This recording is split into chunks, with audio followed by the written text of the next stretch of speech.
everybody, it's Jess from the Speckled Sheep.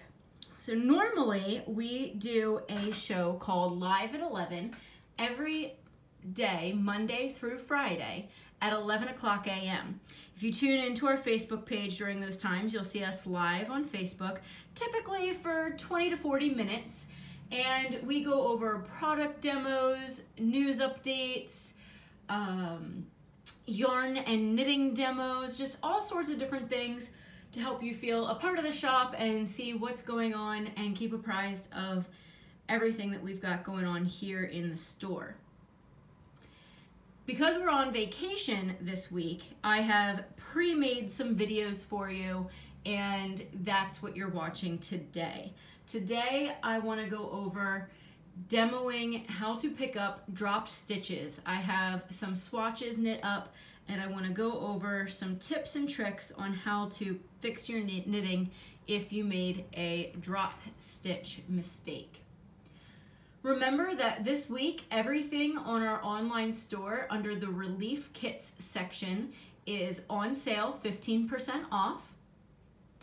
And you can get that sale without a coupon code or anything. Just go to the online store, and under Relief Kits, you can check out crochet or knitting, all sorts of wonderful kits that are all discounted this week only. Relief Kits, for those of you who aren't already aware, are kits that are created for yarn stores. They are specific for COVID, and they are created so that they can drop ship items directly to your door and cut out as many contact points as possible, and also allow the wholesalers to minimize cross-contaminations and such, and just keep everything moving smoothly. Gives us an opportunity to advertise some new items, show you guys some new items when we haven't been able to get our regular stock orders in. So I'm excited to show these to you. I have those on sale all week long, and then we have, at the end of each one of our videos this week, we're giving a coupon code for an extra special item. So every day there's a bonus deal on top of the Relief Kit sale that's going on. Alrighty, so to move on to our demo for the day, I have a lovely little knit swatch here. And I did this in stockinette stitch with a little border so it doesn't roll up on us while we're looking at it. And I want to show you guys how to correct a dropped stitch. So, working along in my pattern, and let's say all of a sudden the doorbell rings, the dog jumps, the girls squeal. Oh no, that's a problem. We dropped a stitch. Nothing to be too scared about.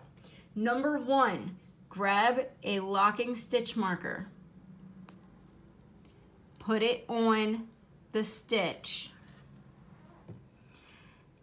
before it can keep falling down. So you want to look for the most recent loop or live stitch and stick a locking pin on him so that he can't drop further. All right, so at this point, you're safe, you're good to go. What's the next step? Well, if you're not confident picking up stitches, which hopefully after today's video you will be, then my recommendation is get it to the ER. Bring it to us, bring it to a friend, whoever's helping you with your knitting, let them pick it up from here. This way, with the marker on here, he can't keep pulling down and drop all the way back. If it gets back to your cast on, you've pretty much gone to a non-salvageable point. Also, if you get through like a lacy section or a cable section, there's lots of different reasons where you want to stop this from dropping back as quickly as you can. But the other thing you can do is get to a table, get to wherever you're comfortable working, get your materials, which in my case is going to be a crochet hook. You want a crochet hook that is similar in size to your knitting needle, and you want to use something that you're comfortable with. So a lot of people just have a couple crochet hooks in their knitting case that they use all the time. I just grabbed the nearest crochet hook that would work with my needle size. You can also use tools like a fix-a-stitch tool or a handy helper tool. I'm sorry, not handy helpers. I've been watching too much Mickey Mouse with my daughter. A handy tool, rather, is basically a crochet hook on one end with a knitting needle point on the other end. It's a very helpful little gadget. And then there's a few other tools out there on the market, but all you really need is just a basic crochet hook. Alrighty, so I'm going to take this off, and notice I am pinching the stitch here. That will prevent him from dropping down too far. And now I'm ready to pick up stitches. So what I'm going to do is I'm going to go through this stitch with my crochet hook, and I'm going to grab the next bar. All of these lines here are called bars. And I'm going to grab that next bar with my crochet hook. You want to make sure that you grab the next one up, you don't skip one, because that will create another mistake. So we grabbed that and we pulled him through. That's wonderful. Now we're going to pinch off at the bottom again, take our crochet hook out and go back in from the front. Now again, pull up that back bar. And we have another stitch. You don't want to pull these through so tightly that you tighten up the side stitches, and you don't want them to be so loose that you can't get your crochet hook back into them. So kind of tension is key here.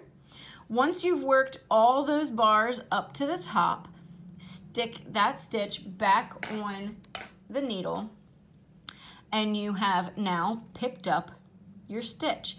Double check every time you pick up stitches from the front and the back of your work to make sure that there's no obvious mistakes. If you had skipped a bar, it would show up easier on one side than on the other. So that is picking up a stitch in stockinette. It's very, very simple.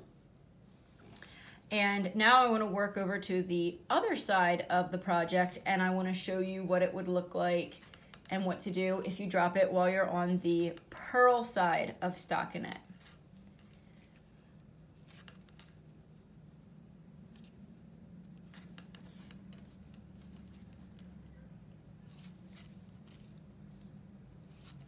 So I'm just working across my pattern here. Normally, when I flip it, my pattern is to knit 2 and then purl across to the last 2 stitches and then knit 2 more. And that's just my little swatch pattern. So I have just enough here to show you guys, but it didn't take a huge amount of time to prepare for.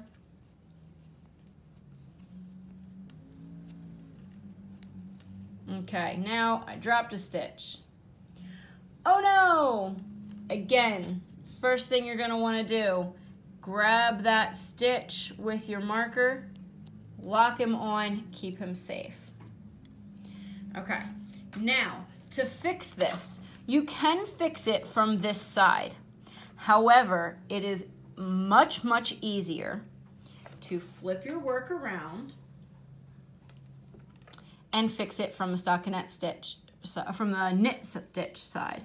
So that's what we're gonna do. I'm going to pinch off at the base of that stitch, take off my marker, and then I'm gonna make sure with my crochet hook that I am pulling my stitch through to the front because we need him in the front.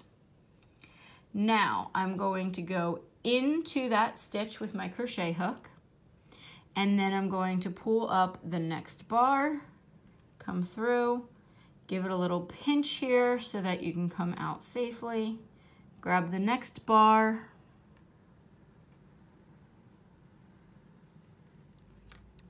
and work them up.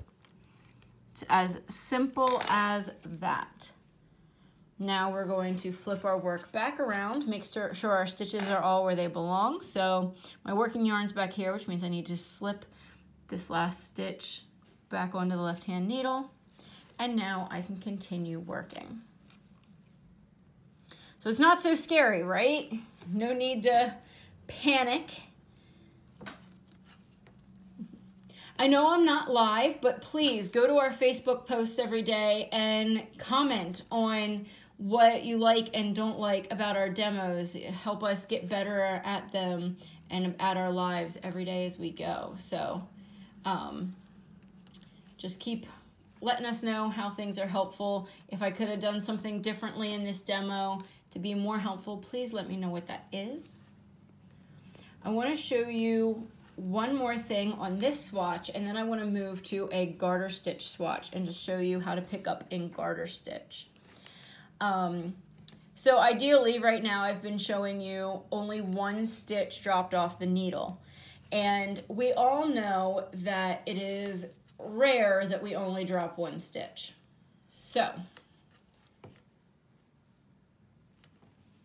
if you have more than one stitch, and I'm only going to drop two because I don't have a lot of swatch to work with, if your knitting looks something like this, it is still not too far gone. We can fix it. So just take your locking pin, and in this case it's best to have two because you drop two stitches, and you're going to find that most recent active stitch that's complete, put your pin through him and lock him off, keep him safe. Okay, so he's safe now. I would also pin off this one. I just don't have a second one here to show you. I'm just gonna start fixing him right away. So what I'm going to do is I'm going to go through the most recent loop, just like we've been doing, and I'm gonna pick up the next bar highest from this stitch. So that's gonna be this guy. And this time, here's where it's really important to not pull too much yarn through that first loop, because you're gonna have to work a second stitch. So you wanna not use everything that's available to you here. So work your way up, picking up the next bar. Your stitches will feel a little bit more wonky, a little less polished here. That's a-okay. And now I'm just going to get him settled on the nearest needle.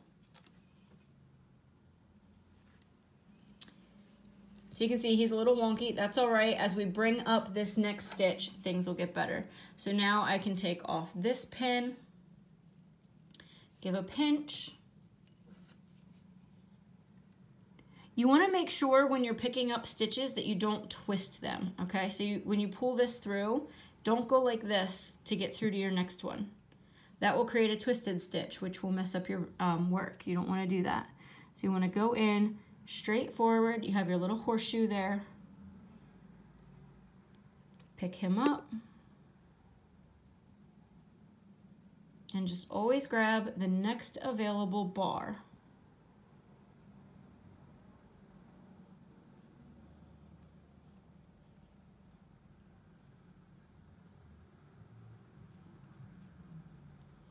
And work your whole way up to the top. One more bar here.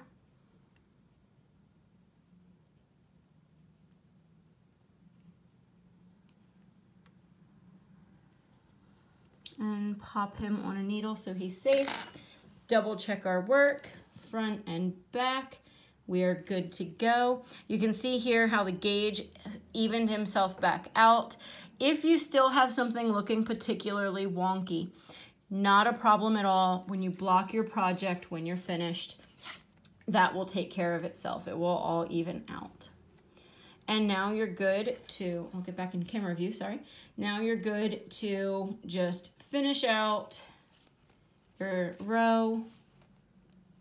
You won't have any more problems, and you didn't have to wait to come in and get help, and you didn't have to frog back your entire project just because you dropped a stitch. I'm good as new. All right, now I want to show you what it would look like if you were doing this on a garter stitch. It's a little bit different. By the way, I'm using a circular needle on one of these demos and double points on another. This technique works no matter what knitting needle style or size you are using, okay? This is not specific to double points or circulars or anything like that. You can use single points, mini circulars, interchangeables. I don't care what you're using, it will work for all of them. So if we drop a stitch in garter stitch, make sure I pull it back a few rows here, it's a little bit different. So here we're gonna look for the most recent. Here my yarn is a little bit stickier than the last yarn I was using, so I'm just gonna kind of make sure I pull him out, get all of my bars loosened up and ready to go. And I'm going to read my stitches. So for this particular piece, we have garter stitch. Let me put this pin on here real quick. Garter stitch is a series of all knitting when you're working in the flat. So we have a series of ridges and valleys, ridges and valleys. And to mimic that look, if we just kept doing the same thing we were doing for stockinette, we would have a line up our work. We don't want that. So here, what we're going to do is have to mimic those ridges. And to make that ridge appear, we're going to bring that lowest bar to the front of our stitch. We're going to go in from the back of our stitch and pull that bar through. And you can see when we do that, that gives us a little ridge. Then I'm all ready to go to get my next bar. So I don't have to change my needle position or anything, and I can just go through, grab my next bar, and pull him through, and that made a valley. Now to make a new ridge, I'm going to get the next bar, pull him to the front of my stitch, go in from the back of my stitch and pull my bar forward. From the front, to make another valley, I pull the next bar from the back. Now, the last one I need to do is make a ridge. So bring my bar to the front, go into the back of my stitch, and pull my bar back through this way. And that is picking up a stitch in garter stitch. As you can see now, all of my garter stitch is back intact, front and back, everything is just the way it's supposed to be. Again, if you're not comfortable doing this in your project, then just put that locking pin on so that the live stitches are no longer an issue, and bring it on in or get it to a friend who can help you, and everyone will be okay. What you don't want to happen is have drop stitches that get moved around in a knitting bag and drop back further.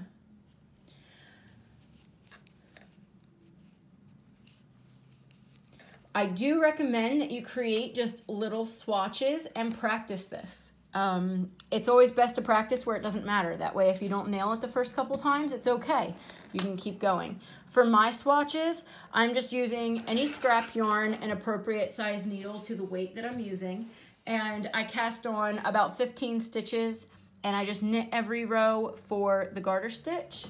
And for my stockinette stitch, I did a few rows of garter stitch in the beginning, and then I added a 2-stitch garter stitch border with stockinette in the middle. So the middle stitches are knit 1 row, purl 1 row.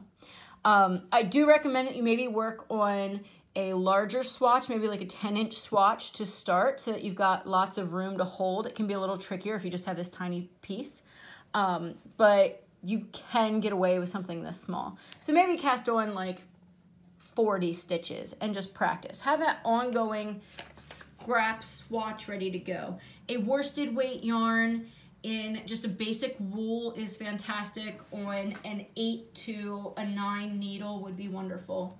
That would be my recommendation for practicing. All right, everybody. Before I sign off, the last thing I want to say today is our daily special, and that is coupon code GIFT630. If you enter this code at checkout for any of your online purchases today, you will get a free gift with your purchase and 1% off of your purchase, because I have to put a value in there. So you get 1% off your purchase and a free gift. The relief kits are all on sale as well. No coupon code necessary for those.